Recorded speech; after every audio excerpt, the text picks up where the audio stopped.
Assalamualaikum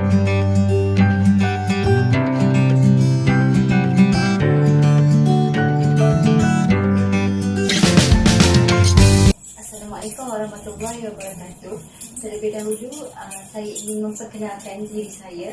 Nama saya Siti Haidah binti Ramli yang merupakan pelajar ijazah sarjana muda Pendidikan Ekonomi Rumah Tangga dari Universiti Pendidikan Sultan Idris. Tujuan saya menemu bual Cik adalah untuk menjalankan tugasan HMP 3023 iaitu Bimbingan Pembangunan Insan. Bolehkah saya menemu bual Cik sedikit maklumat diri Cik dan berkongsi masalah yang Cik sedang hadapi. Segala masalah yang Cik kongsikan kepada saya akan rahsiakan dalam sesi temu bual kita pada hari ini. Saya rasa saya boleh share apapun masalah dan maklumat tentang diri saya dan rahsiakan benda ni. Rahsia. Okey. Baiklah, terima kasih Cik. Pertama sekali saya ingin bertanya kepada Cik sedikit tentang latar belakang diri dan keluarga serta latar belakang pendidikan Cik. Assalamualaikum warahmatullahi wabarakatuh. Nama saya Nurul Jannah Nabihah binti Muhammad. Boleh panggil saya Jannah. Umur saya 22 tahun. Dan saya merupakan anak ketiga daripada 4 orang adik-beradik. Saya ada seorang abang dah berkahwin, seorang akak pun dah berkahwin. Saya anak ketiga dan seorang adik perempuan. Saya dengan adik saya masih bersekolah lah. Dan saya tinggal di Johor, dekat Muar Johor. Lebih spesifiknya dekat Felda Lenga Muar Johor. So, saya orang kampung saja. Saya pun lahir dekat sana. Dan pada saya, itu je lah kot latar belakang saya. Latar belakang untuk pendidikan Cik. Pendidikan. Untuk pendidikan pula, saya pertama kali dapat pendidikan formal lah, pendidikan di sekolah. Masa umur 5 tahun, saya masuk tadika dekat Felda tu juga. Dan saya masuk prasekolah masa umur 6 tahun, setahun. Dan saya masuk sekolah rendah dekat sekolah rendah SKL KTP, Batu 27 Lenga. Dan saya masuk ke sekolah menengah 5 tahun dekat sekolah menengah Lenga dekat dalam kampung Felda tu juga.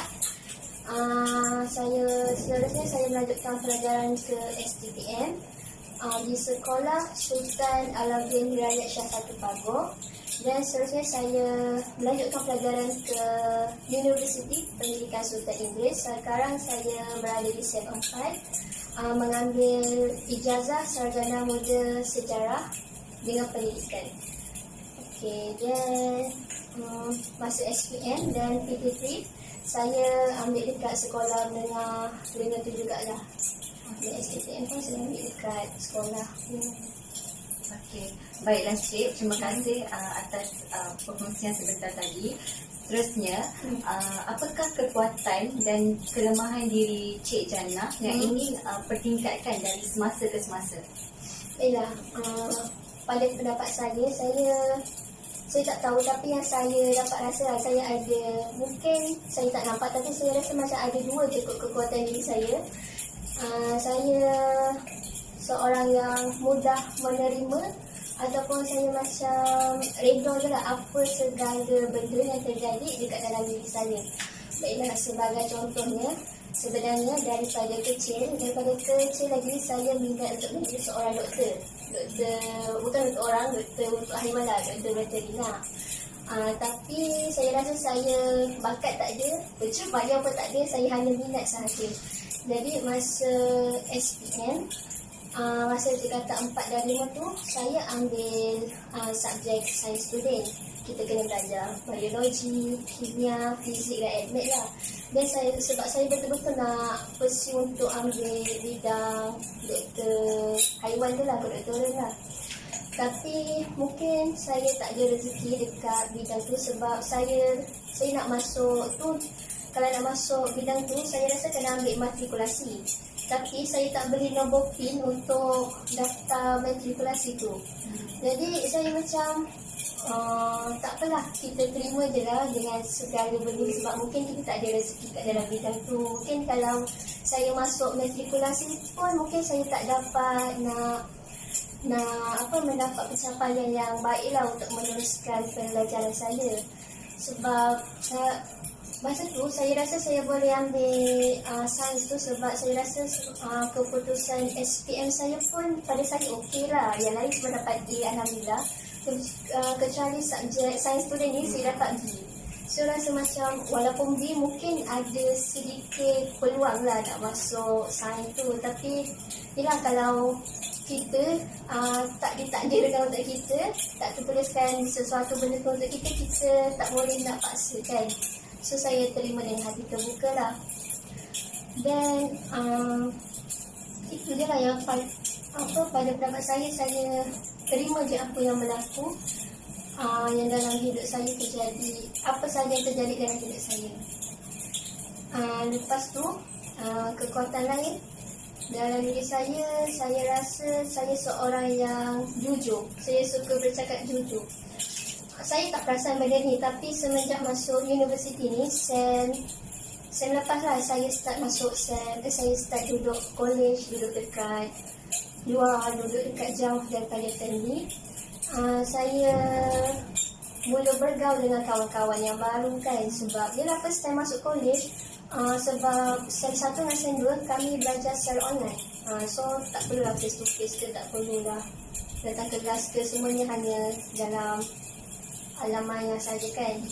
So bila saya bergaul dengan kawan-kawan baru saya, diorang banyak cakap dengan saya ni seorang yang jujur. Tapi entah sebab saya rasa saya bercakap je lah. Kalau orang tanya, saya cakap. Kalau orang tanya pendapat ke, nak minta tolong ke, apa-apa ke, saya bercakap jujur. Kalau saya cakap saya boleh, saya boleh.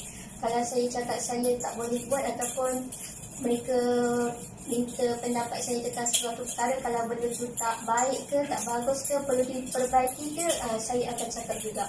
Walaupun mana pun saya rasa saya risau kalau kekuatan saya ni dapat menjadi kelemahan apabila dapat menyakitkan hati orang tu lah kalau saya bercakap jujur. So saya rasa antara kekuatan dalam diri saya tu dua tu lah. Saya mudah menerima dengan apa sahaja ketentuan, dan saya seorang yang bercakap jujur. Baiklah, Cik, terima kasih kepada Cik Jannah. Terusnya saya ingin bertanyakan tentang kelemahan diri Cik Jannah, dan bagaimana Cik Jannah mengatasi kelemahan diri tersebut. Saya percaya setiap orang ada kelemahan, ada kekuatan, mesti ada kelemahan juga. Dan saya juga percaya saya banyak sangat kelemahan daripada kekuatan. Kelemahan pertama yang saya rasa saya paling bermasalah lah, kelemahan saya ialah saya suka untuk mengawal emosi. Saya percaya yang perempuan dengan emosi memang tak dapat dipisahkan. Tapi pada saya, emosi saya dia macam, saya tak tahu kenapa emosi saya suka untuk dikawal. Apabila perempuan mesti ada time keuzuran mereka kan. Jadi kalau masa saya kalau saya dah nak dekat dengan uzur ke, saya punya emosi tidak terkawal lah. Saya akan marah secara tiba-tiba. Kadang-kadang tu nangis je. Nangis tanpa sebab. So terkadang pun macam saya tak faham dengan diri saya sendiri bila saya gitu kan. Jadi apa yang saya buat apabila saya emosi macam itu, saya hanya senyap saja seharian. Saya tidak akan bercakap dengan siapa-siapa sebab saya risau yang apabila saya bercakap dalam keadaan emosi yang tidak stabil, dalam keadaan marah ke, dalam keadaan sedih ke, saya risau saya melunturkan kata-kata yang dapat menyakitkan hati orang lain. Jadi saya hanya senyap je sepanjang hari tu, sampaikan kawan saya dekat sini sebab umum tahulah kalau tinggal, kan saya belajar dekat Universiti Pendidikan Sultan Idris. Saya tinggal dekat luar, bukan dalam college. Saya tinggal dengan roommate saya, ada kawan lah kadang satu bulan tu, sampai dia pun perasan kitaran mood saya ataupun emosi saya tiap bulan tu akan berubah lah. Kalau dah nak dekat saya usul je, mesti saya akan senyap. Dalam satu hari ataupun 2 hari saya kurang bercakap ataupun kurang aktif lah, sebab siapa yang dengar saya, diorang tahu saya banyak mulut. Saya suka seorang-seorang pun saya boleh bercakap. Tahu kita lah. pemerintah. Okey, baiklah, terima kasih kepada Cik Jana. Tapi kan saya ada kelemahan Ya. lain. Oh, Cik Jana masih ada lagi Masih ada kelemahan Okey. lain. Baiklah, apa seterusnya kelemahan Cik Jana yang Cik Jana ingin kongsikan kepada saya? Saya rasa saya tak suka bersenam. Ya, ataupun beriadah apa-apa lah, sebab semua orang tahu kita kena bersenam dalam 2 kali ataupun 3 kali dalam seminggu kan. Ya. Tapi saya langsung tidak buat perkara tersebut. Dan saya risau masalah saya yang tak suka bersenam ni dapat menimbulkan sakit lah untuk diri saya. Saya mungkin ingin badan saya, tahap kesihatan saya makin menurun ke. Kalau penat sikit je saya terus demam, saya risau tu. Tapi apa yang saya buat, saya akan naik tangga untuk balik rumah. Sebab saya duduk dekat sebuah apartmen. Apartmen saya ada 9 tingkat. Saya duduk dekat tingkat 7. Dan dalam seminggu sekali tu saya akan naik tangga untuk balik ke rumah. Taklah seminggu sekali, tapi mungkin dalam 2 minggu sekali ke, saya akan buat naik tangga tu untuk cubalah meningkatkan tahap kesihatan diri saya, tahap kecerdasan diri saya. Dan lepas tu saya juga ada mengajak kawan-kawan ke untuk bermain badminton ke, untuk berjogging, berjalan dekat sekitar kawasan apartmen kami lah. Saya rasa itu saja kot masalah saya yang saya nak, kelemahan diri saya yang saya nak kongsikan. Baiklah, terima kasih Cik Jana. Di sini saya dapat rumuskan bahawa Cik Jana ni seorang yang sentiasa menerima ketentuan, redha dengan apa yang berlaku. Dan juga Cik Jana seorang yang bercakap jujur. Okey, dan setiap kelemahan Cik Jana dapat mengatasi dengan baik. Okey, baiklah. Seterusnya, saya ingin bertanyakan kepada Cik Jana, adakah Cik Jana mempunyai masalah di tempat belajar atau sebagaimana dan bagaimana hubungan dengan rakan sekelas sepanjang pembelajaran di Universiti Pendidikan Sultan Idris? Baiklah, sepanjang saya belajar, sebenarnya saya belajar dah 4 sen dekat universiti ni. Alhamdulillah saya tak ada masalah. Walaupun dalam setahun online, setahun face to face ni, saya dengan rakan-rakan, saya rasa saya alhamdulillah tak ada masalah. Dan saya tak pun ada masalah dengan kawan-kawan saya. Saya rasa saya ada masalah dengan diri saya sendiri. Macam okeylah, diri saya sendiri, saya suka menangguhkan kerja. Sebab saya ambil ijazah Sarjana Muda Sejarah kan. Umum tahu yang sejarah ni kena banyak membaca, lagi-lagilah membaca buku yang tebal-tebal, baca fakta, lagi-lagi dalam bahasa Inggeris. Sebab kebanyakan sejarah ni penulisannya dalam bahasa Inggeris. Jadi mungkin saya agak malas sedikit untuk membaca banyak artikel, banyak buku, banyak fakta, maklumat tu dalam bahasa Inggeris. Jadi dia membuatkan saya kerap menangguhkan kerja ataupun tugasan assignment yang diberikan oleh doktor lah, terutamanya dalam assignment sejarah. Kalau assignment subjek lain macam subjek universiti ke ataupun subjek minor saya sendiri, minor bahasa Melayu, saya boleh siapkan. Tapi untuk subjek sejarah, saya sukar untuk menyiapkan kerja sejarah ni lah. Mungkin sebab dulu kan saya dah pernah cakap sebelum ni yang saya nak menyambung dalam sains tu kan. Mungkin sebab tu saya baru nak menimbulkan minat untuk sambung dalam bidang sastra ni lah. Jadi saya baru nak mula meminati, baru nak mula mencari maklumat-maklumat lanjut tentang sejarah ni. Jadi saya agak mengambil masa untuk mencari cara membuat kerja ataupun memahami tentang fakta, tentang maklumat, tentang apa-apa saja pelajaran yang diberikan oleh doktor, ataupun terutama sekali lah untuk siapkan assignment. Itulah kita dah dapat markah kan untuk cemerlang. Dan saya rasa itulah antara masalah diri saya sendiri yang sukar untuk saya buat yang sukar untuk saya ubah, di mana saya suka meneruskan kerja. Tapi walau bagaimanapun dah sempat kan, kalau tak ubah lagi tak tahulah, sebab yelah kita pun dah separuh jalan. Jadi saya kadang-kadang saya buat berbincang dengan kawan saya, sebab roommate saya sendiri pun ambil subjek sejarah ni juga sama dengan saya. Dia pun lagi lah kawan form 6 saya. Jadi dia tahulah cara untuk approach saya untuk belajar dengan dia bersama-sama, membuat assignment, pergi ke library ke. Kalau saya tak faham, saya akan bertanya dengan dia lah.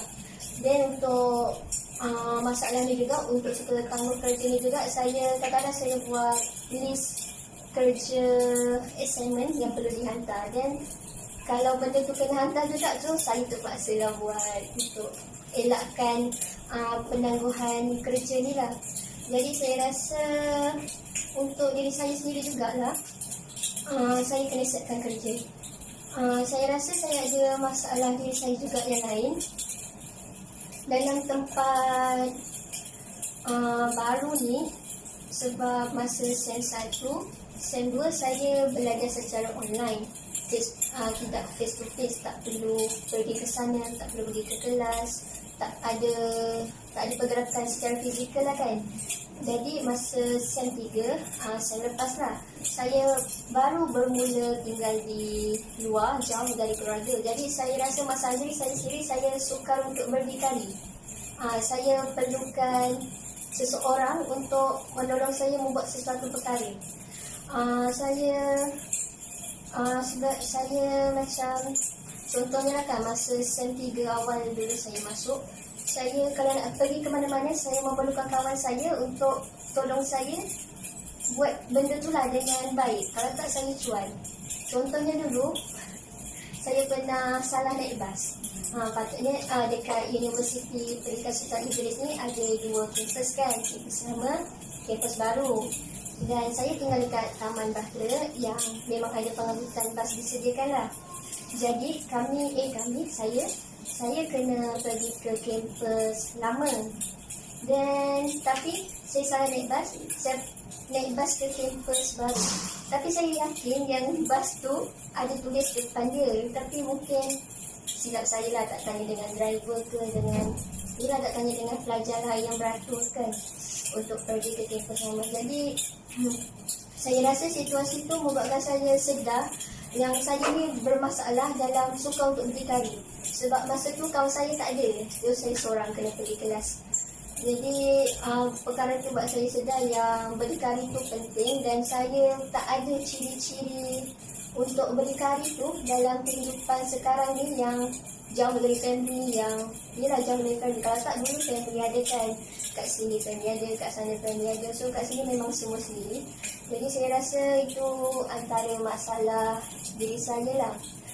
Dan yang terakhir, masalah saya yang hadapi masa dalam bidang dalam waktu sekarang ni, waktu belajar, saya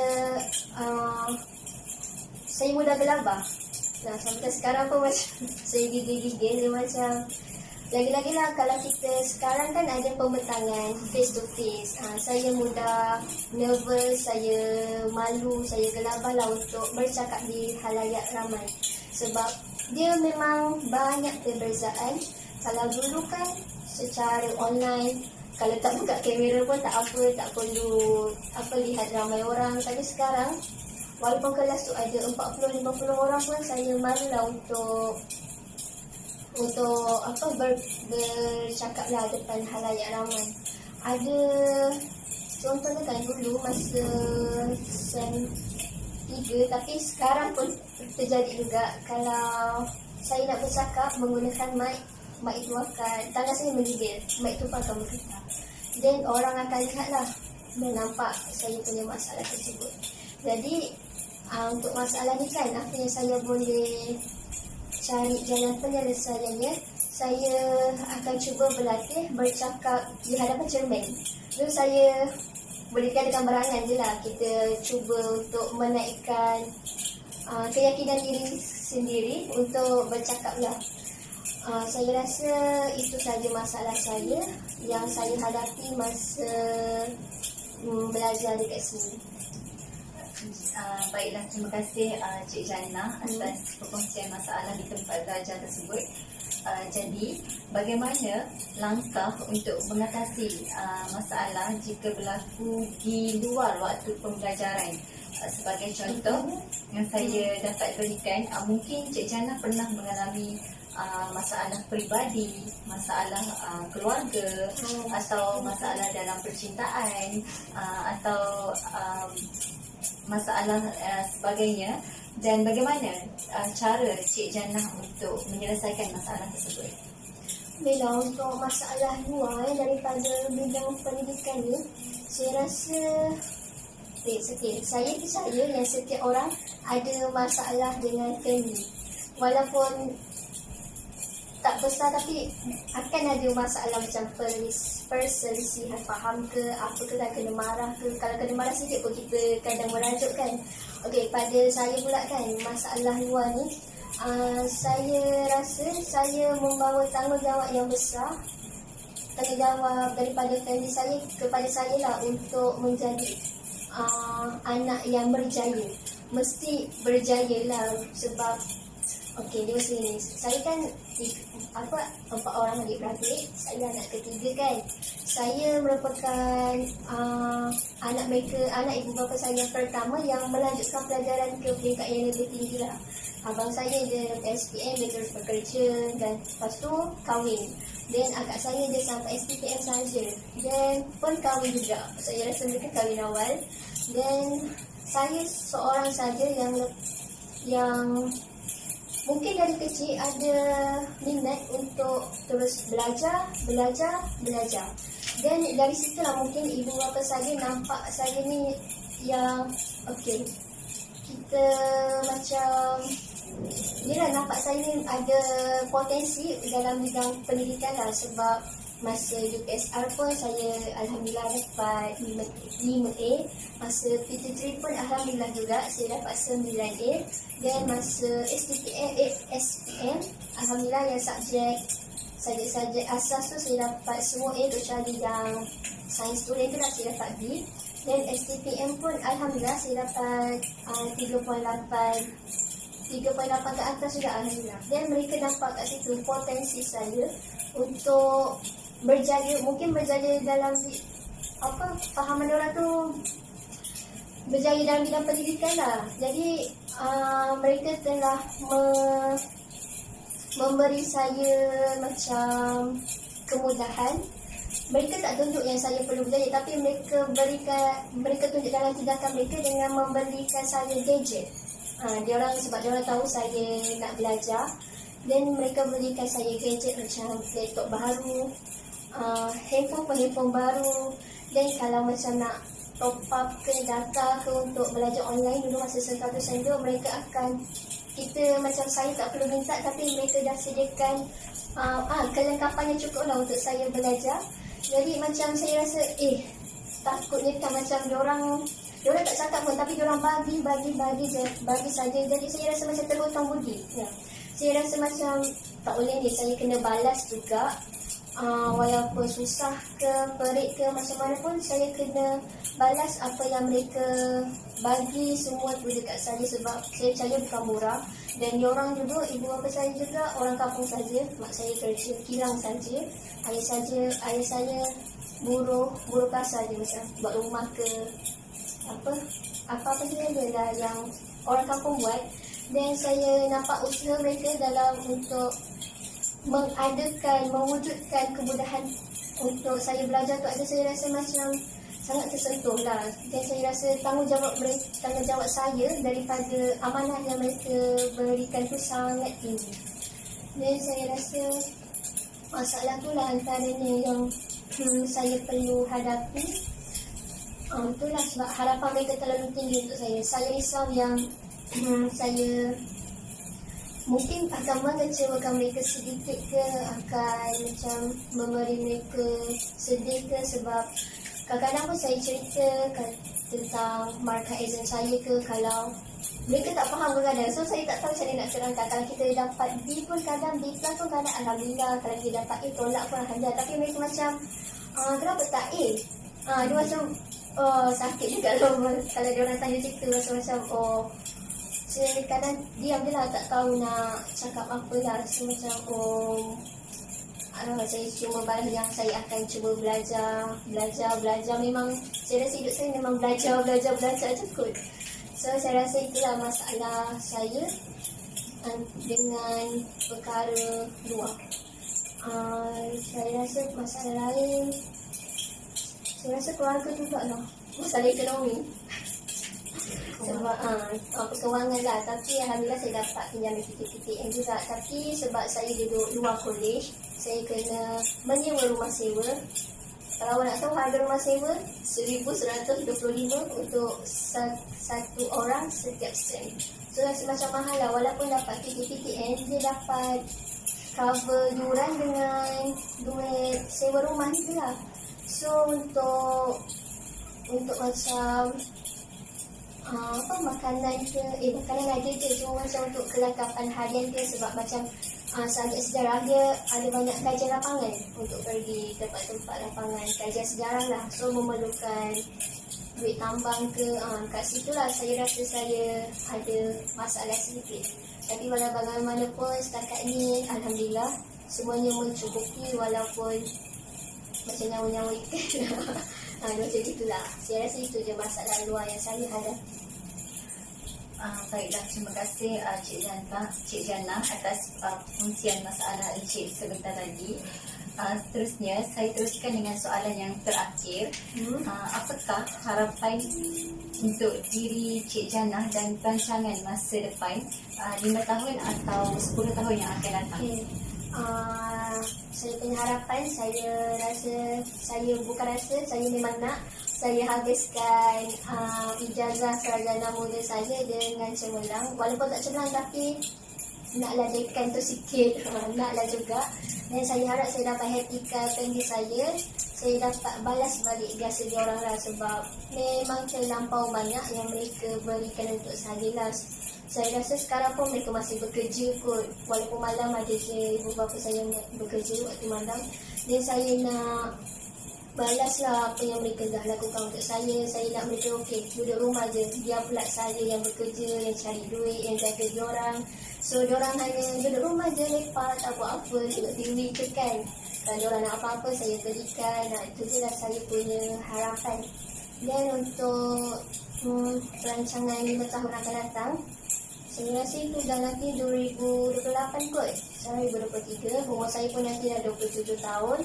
Saya harap saya dah ada pekerjaan yang tetap lah. Pekerjaan yang mampu menampung saya, menampung ibu bapa saya, menampung adik saya sekali. Sebab dia pun mungkin dia nak sambung belajar, kita tak tahu.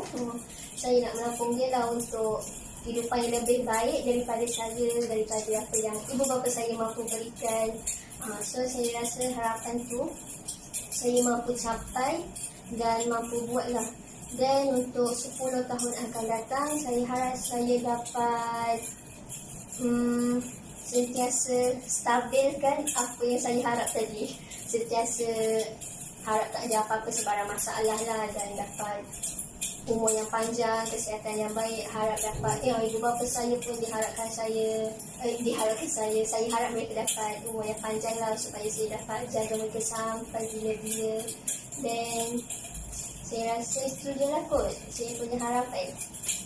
Terima kasih atas segala maklumat dan perkongsian yang Cik Jannah telah kongsikan kepada saya. Terima kasih juga kepada Cik Jannah kerana sudi untuk saya buat Cik Jannah. Terima kasih juga. Dan saya berharap segala impian, cita-cita Cik Jannah akan tercapai. Amin, insyaAllah. Dan itu sahajalah dari saya. Terima kasih sekali lagi Cik Jannah kerana sudi bertemu oleh saya. Terima kasih juga sebab sudi mendengar cerita saya, sudi luangkan masa untuk dengar semua masalah saya. Dan saya harap lagi sekali masalah saya dirahsiakan. Saya akan rahsiakan masalah Cik Jannah. Terima kasih. Terima kasih. Sama. Assalamualaikum. Sama.